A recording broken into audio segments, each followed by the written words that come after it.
So again, we've talked about forests in general. We talked about Indiana, forests where they came from. We've talked about how the environment and the soil basically influence the forest that exists there.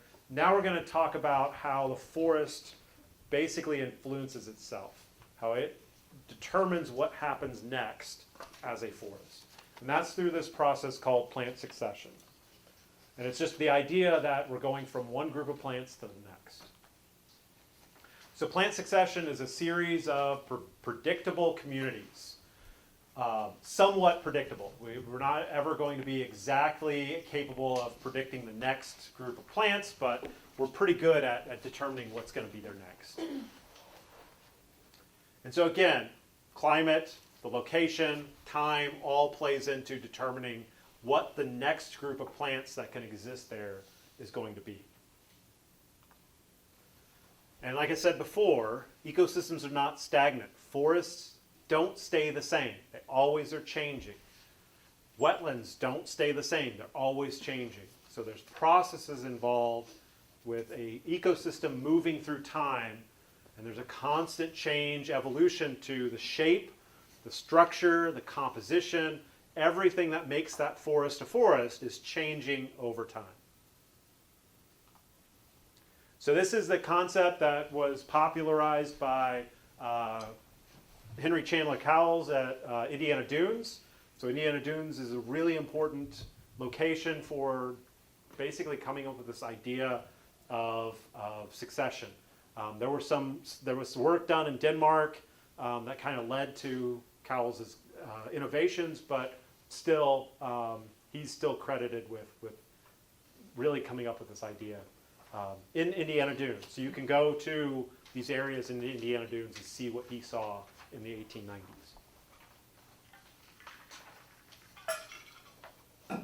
So with plant succession, since it's predictable pattern of plants, we have early stages and we have late stages.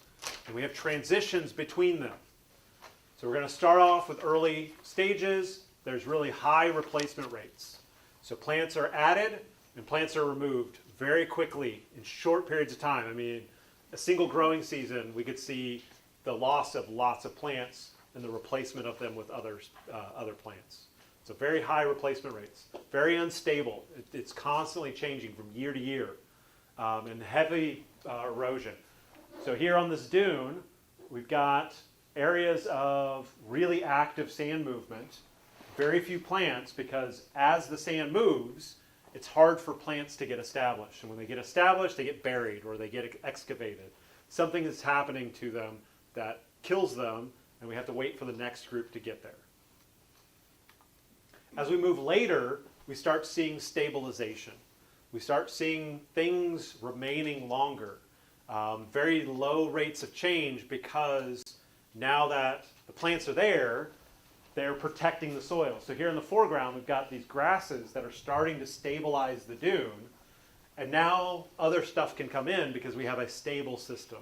The sand's not constantly moving, the soil's not being lost through this process.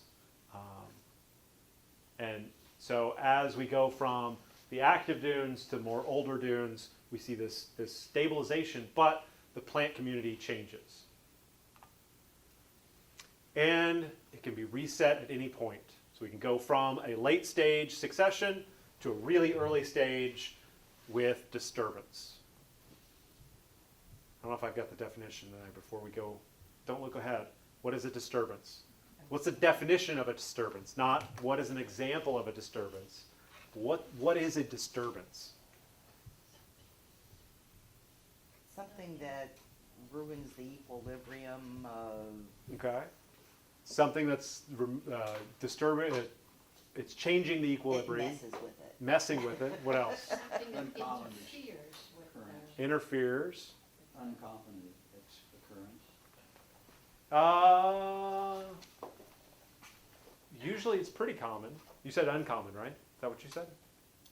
I did say uncommon. Yeah. So usually they are common. They're not. Rarely are we going to see something completely unexpected in a disturbance. Any other thoughts? Okay. So it is a thing, right? It's a discrete event in time. What does it mean to be a discrete event? Maybe this is where you were going with uncommon. What does it mean to be discrete in time? It's over quickly. Measurable. It has a beginning and an end. Yeah. It doesn't necessarily have to be quick, but it has a boundary. It has a time period before the disturbance, it has a time after the disturbance. So there's a boundary to the disturbance in time. So there's a beginning and an end. I don't have it there, but it is a discrete event in space as well. What does it mean to be discrete spatially then? I thought discrete meant inobtrusive. Different discrete. Yeah, different discrete. I've never heard of either. Spelled differently. So discrete in space has a boundary. There's a place we can be inside the area that was disturbed, and we can be outside of the area that was disturbed. So disturbances are discrete events in space and time. Would that be like the storm that hit Fox Island? Yeah, the storm that hit Fox Island and Fogwell. Basically, we can be in Fox Island. We're in the area that was hit by the storm. We can be outside of that storm path as well. It had a beginning, it had an end. There was a time before the storm, there's a time now after the storm. So that would be a discrete event in space and time. The other thing that disturbance does is it disrupts or changes or alters, messes up the composition, structure, and function of the ecosystem. So it changes the structure. So the forest at Fox Island is now no longer standing up, it's all laying down, right? So the physical structure has now changed. The composition has changed. All those trees that were knocked down or were killed, everything that's going to colonize is either coming from those trees or from the shrubs in the mid-story or in the understory. So the composition has changed. The function has also changed. Water is moving through that forest differently now. Light is available differently now. Decomposition is happening at a different rate than it was before. So all those functions of being a forest have changed because that storm moved through. So the storm is a great example of the disturbance because it has a discrete boundary in time and space. It also altered the composition, the structure, and the function of that forest. And we measure disturbances by their intensity, by their frequency, and by their scale. So intensity is how much was changed. How much did the forest composition change? How much did the function change? Is a measure of intensity. Frequency is how long is it going to be before it comes again. And so in something like that storm, that may be, like you said, an uncommon event, but it's going to happen again. It happened before, it's going to happen again. But how quickly does it come back? That's the frequency. And then the scale is how big of an area did it actually impact? How big is the boundary for that disturbance? So fire is the classic example that almost always gets used. Wind is another good example, like the storm. Ice, harvesting, us going in and doing silviculture where we manage trees and we cut them down. That is a disturbance. Invasive species get added into this discussion about disturbance too, because there was a time before the species was introduced, and there's a change to composition, possibly structure and function as well. So in ecology, we have these models that kind of describe disturbance. And what we find is that this idea of an intermediate disturbance hypothesis, the idea that being in the middle is the best place, where intensity, frequency, and scale are in the middle. They're not really small or low, they're not really high, they're in the middle, and that's the best place to be. There's evidence that not every ecosystem this is correct, but in a lot of places this is the way we kind of view disturbance. And that if we look at frequency or intensity when it's low and there's very few disturbances, there's nothing really coming through, we actually see lower species diversity there.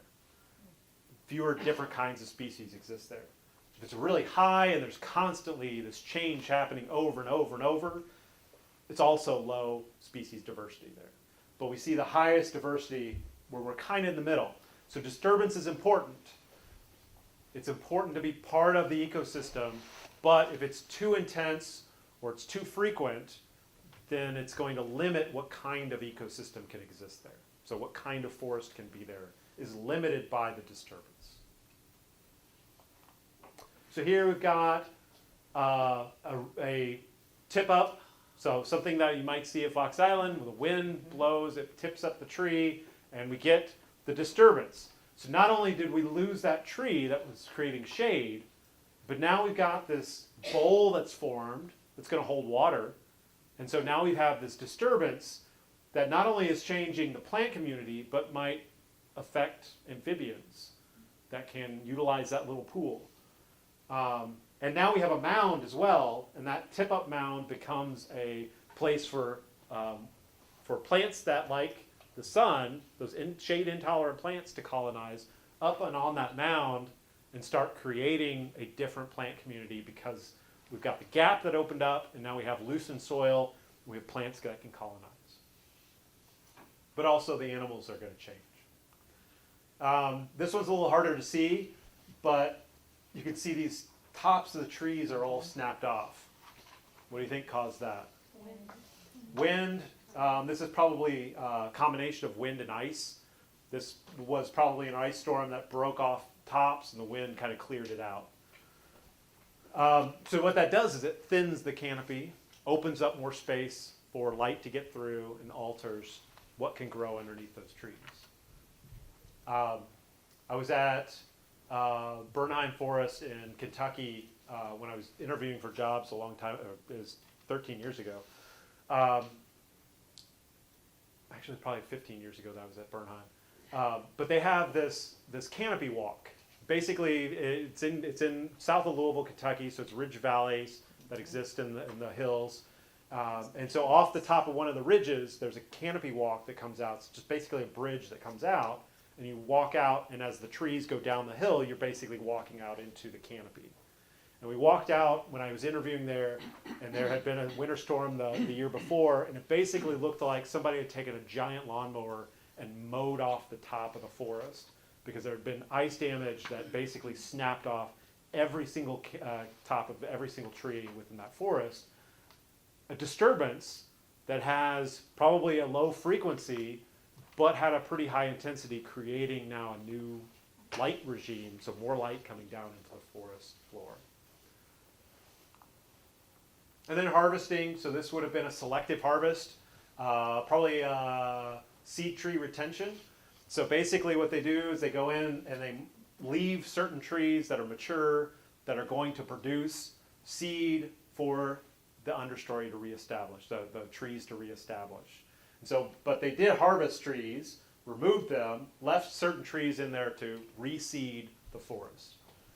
But that is a disturbance, because they went in, they changed the structure of the forest, they changed the composition, skewing it towards the trees they want, and they changed the function, because now there's change in water, there's change in light, there's change in decomposition, and the food that's available to those trees is different than it was before because of this altering of the ecosystem. And then here we've got flooding. This is a disturbance as well.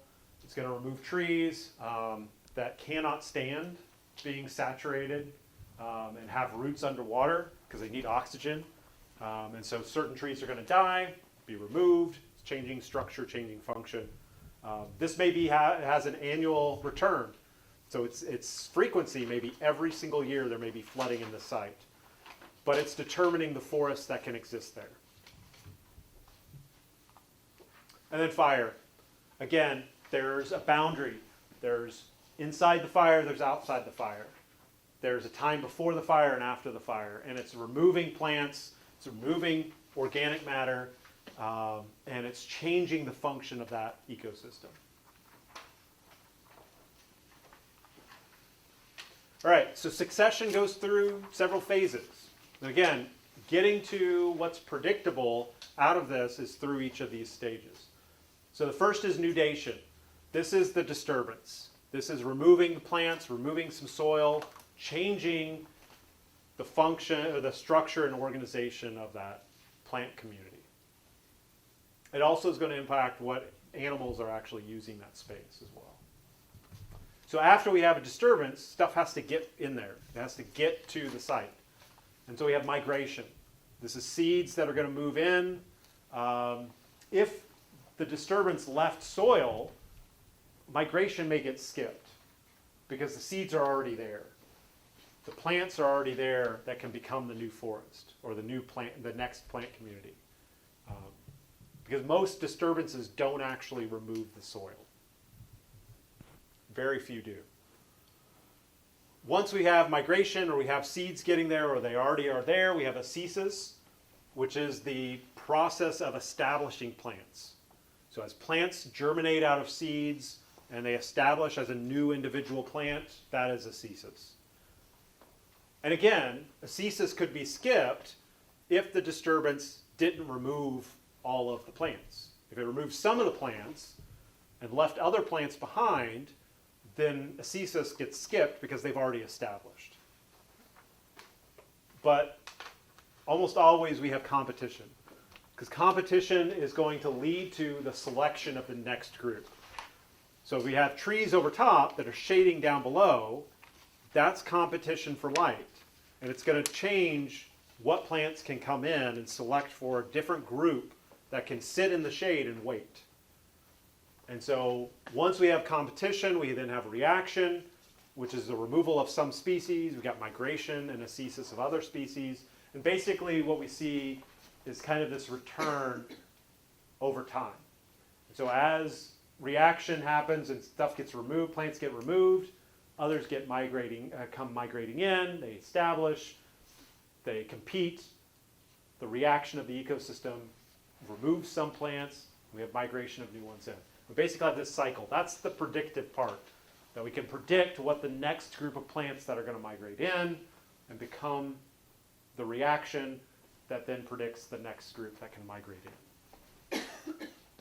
At some point, we're going to hit a stabilization event, which is a balance between the environment and the plants. And so there were theories early on that this was a single point in space and time. And we're going to get to this one stabilized community and that's it. And then there were theories that there's multiple ones that we're going to get to. And now the real idea now is that there's so many changes that can happen. There's all these different points that ecosystem could get to depending on how migration happens, how competition happens, and then the migration of the next group.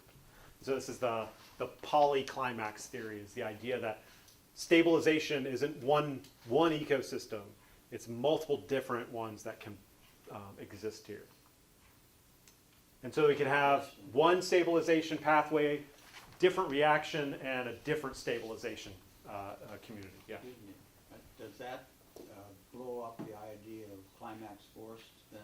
Yeah, it's that idea that there's a single climax community that's what Henry Chandler Cowles kind of posed in the 1890s.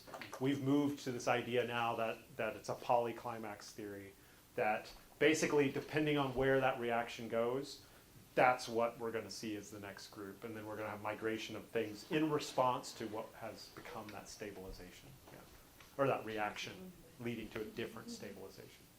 Again, ties back to the idea that there's these very complex interactions happening that are multi-layered and multifaceted, leading to a climax forest. Yeah.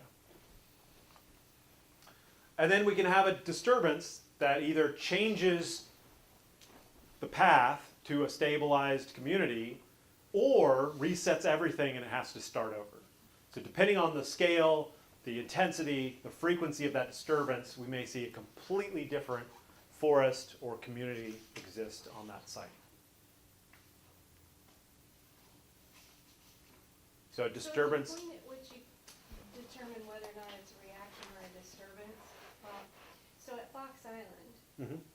if they, for instance, start to see new species of bats or whatever there, is that a reaction or are we, is that a migration? So we're looking at just plants, and we're not looking at okay. animals here.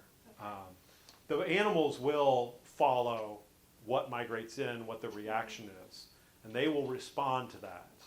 They'll also be part of the migration and the ceases because they're going to be bringing in seeds. So it's multi-layers of interaction. But yeah, they're going to be following what exists there. And so the forest that develops there may lead to other wildlife and different bats than we would have seen before, but really we're focusing on the plants here. And so again, disturbance can reset any point to any point in time, all the way back to nudation where there's no plants, or it could be just a skip back and they have to remigrate in. There's a whole very complex interaction.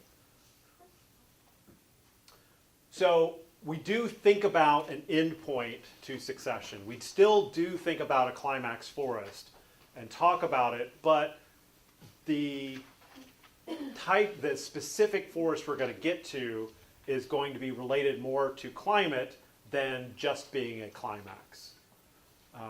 So what we see in the northern half of the state, we can have climax beech maple, we can have climax maple basswood, which we see, where's maple basswood? I think across the river at the Plex Forest there that PFW owns, that's a maple basswood forest.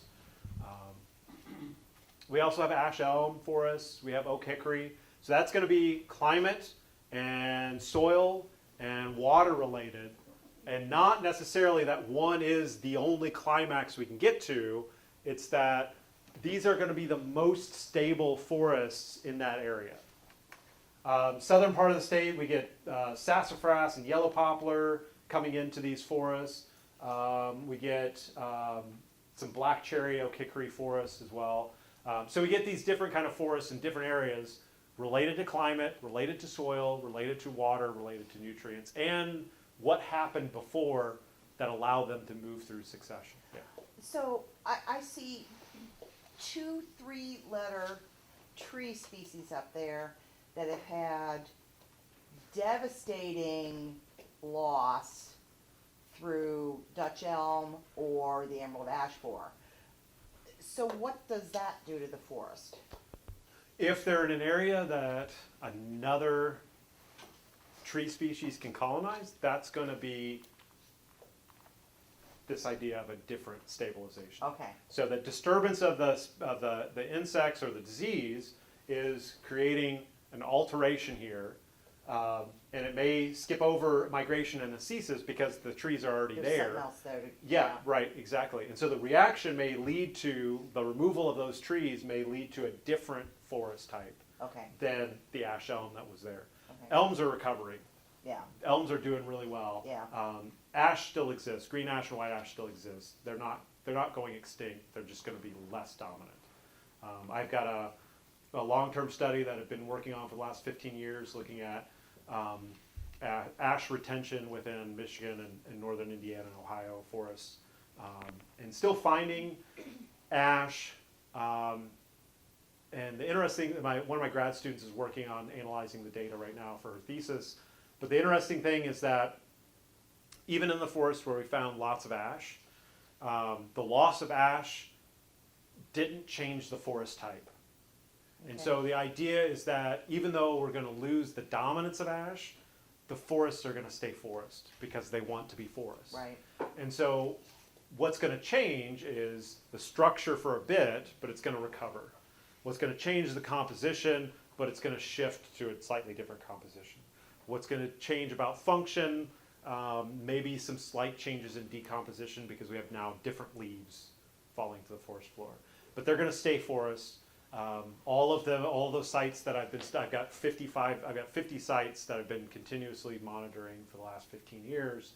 And what I've seen is that in 2007, when we had the original surveys done, the trees, ash is dominant. Then we see the falling out of ash. We see the recovery of understory ash. And then we're starting to see a thinning of that understory ash. But they're still forests. Okay. They're not just disappearing as forests. They're just shifting towards a different stabilization point. Okay. So the idea of a climax is the idea that it's at equilibrium. It's going to vary based on climate and location. But again, anything that happens in the reactionary phase, the migration phase, ascesis, competition, all of that will lead to a slightly different path than maybe it would have gone at any point in time. So typically we see a lot of mesic forests. We see some xeric forests, especially in the south. But in these northern oak hickories, they're more xeric. But we have, again, we've got this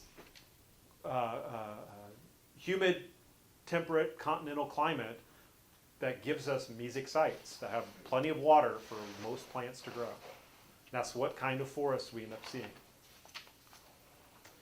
All right, so this is my favorite place in the world. This is Pictured Rocks National Lakeshore, the Grand Sable Dunes. I took this photo in 2003 when I was doing my master's. Lake Superior is just off this ridge right here, about 300 feet down to Lake Superior. This is a part of the dune field, and then about a kilometer to the left is hardwood forest. So again, my favorite place. I did my master's in here. I've been going back. I've been doing a study the last 5 years looking at jack pine and seeing if I can model and predict where the jack pine is going to go and spread in the dunes. But in this one photo, we can see all those stages of succession. We got nudation here, where there was a winter storm that blew sand in up off the lake, and basically dumped in this blowout. This little gap right here was blown out by the storm. It basically just a big wave of sand got blown up onto the dunes. So that's nudation. There's now been a removal of plants. We also have ascesis. We've got these little seedlings. And that's what my jack pine study I've been working on is looking at, can I predict where the jack pine are going to be within the dunes? And then we also have competition between the jack pine and the grasses that had established. We also have a reaction because now we have shading these grasses, removing them, and we're going to have stabilization as the forest kind of builds up and grows up. So all those stages of succession are happening in this one photo. And then if we move further south, we'd be much more stabilized, a very different reaction happening because now we have maples basically established and creating a forest that's very different from this jack pine forest. And that's still a jack pine forest, even though it's small. It's still a forest. Go back, why Yeah. is in the stand? Well, it would be, that forest is a stand, yeah. And then we'd find another patch of jack pine That's it. that would be a different stand, but it would be part of the same kind of jack pine forest. Yeah. So one of the things that's really important about disturbances is a biological legacy. It's leaving behind plants, leaving behind organic material, leaving behind stuff that can become the next forest. It can be just organic debris. The standing dead trees are part of the biological legacy of that disturbance. This is a pine beetle killed stand of I don't remember which pines they were, but basically it killed the overstory. We have standing dead is now a biological legacy, but the seedlings in the foreground are also part of that biological legacy because they're seeds that were left behind from the forest that was there before. We also have soils and fungal mats and bacteria that are part of that legacy as well because the soil that was part of that forest is still there. Even though all the overstory trees are gone because the beetle killed them all, the soils are still there that then allow for the establishment of the new forest after it. And so we have stags, we've got standing dead, we've got fallen logs, we have fungal mats, we've got the seeds. All of that is part of the biological legacy of the forest that was there before. Fire has moved through here. Definitely changed the composition, the structure, and the function of that forest, but it did not remove the soil. And you can tell it didn't remove the soil because we've got ferns germinating immediately after the fire. We've got some grasses down here. So if there was no soil, there would be nothing able to grow there. And it would take the reformation of that soil before plants could start growing there. The fact that we have plants growing there immediately after the fire means that the soil is still present. There's fungi, there's bacteria, there's everything underground that makes that soil alive, which is part of the biological legacy of that previous forest. This one's a harvest, but we have this legacy. We've got maple seedlings down below, we've got standing trees, and so the fact that we have trees left behind, we have seedlings left behind, the soil's there, that forest has a biological legacy that it can use to move forward in succession and react to the next forest type. All right.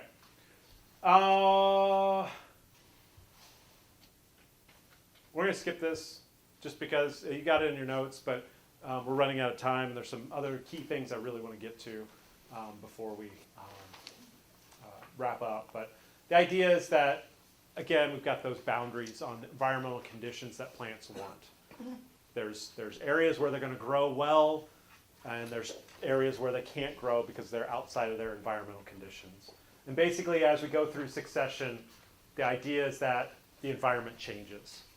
And so different plants are going to colonize at different times in succession because it changes over time. The environment changes. And that's the main point of that.